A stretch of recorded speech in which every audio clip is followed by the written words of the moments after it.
Daily. Taste the Daily. Ranipet மாவட்டம் அரக்கோணம், கிருஷ்ணாம்பேட்டை மற்றும் சீனிவாசா நகர் பகுதிகளில் கழிவுநீர் தேங்குவது குறித்து அறிந்த அதிமுக சட்டமன்ற உறுப்பினர் சு ரவி அங்கு நேரில் ஆய்வு செய்தார்.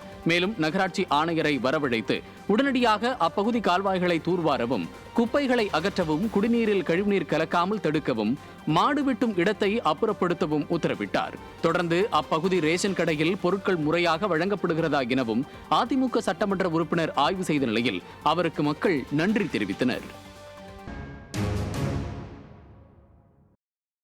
தருமபுரி மாவட்டம் அரூர் வடக்கு ஒன்றியத்திற்கு உட்பட்ட மாற்றுக் கட்சியினர் பலர் முன்னாள் அமைச்சர் கே.பி. அன்பழகன் முன்னிலையில் அதிமுகவில் இணைந்தனர். தருமபுரி மாவட்ட அலுவலகத்தில் நடைபெற்ற நிகழ்ச்சியில் பொன்னேரி, ஈட்டியம்பட்டி பகுதிகளைச் சேர்ந்த தேமுதிக, விசிக, அமமுக கட்சிகளைச் சேர்ந்த 50க்கும் மேற்பட்டோர் முன்னாள் மாவட்ட கவுன்சிலர் கண்ணகி மாரியப்பன் தலைமையில் கழக அமைப்பு செயலாளரும் முன்னாள் அமைச்சருமான கே.பி. அன்பழகன் முன்னிலையில் அதிமுகவில் இணைந்தனர்.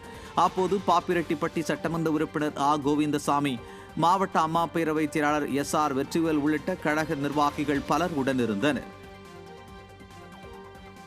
மதுரை புறநகர் மேற்கு மாவட்டம் சோழவந்தான் தொகுதி அலங்காநல்லூரில் வாக்குச்சாவடி கிளை கழக ஆலோசனை கூட்டம் நடைபெற்றது.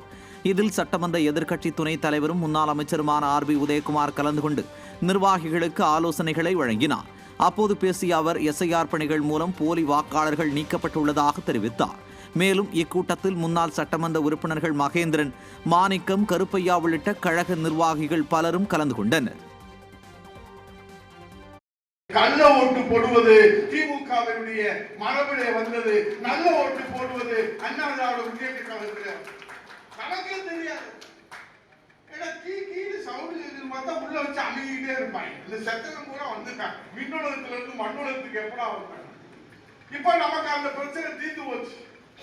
நீதிமன்றத்திற்கு போய் வாதாடி போராடி நம்ம எடுத்து சொல்லி செய்ய வேண்டிய அந்த பணியை இன்னைக்கு எஸ்ஐஆர் மூலமாக தேர்தல் ஆணையம் சுதந்திரமான தகுதி உள்ள வாக்காளர் பட்டியலை தயார் செய்திருக்கிறார். இதிலே நமக்கு 100% வெற்றி உறுதியாகிவிட்டது. இந்த போலி ஓட்டு, கள்ள ஓட்டு, செத்த ஓட்டு, போன ஓட்டு, வந்த ஓட்டு கோயிந்தோ கோயிந்தோ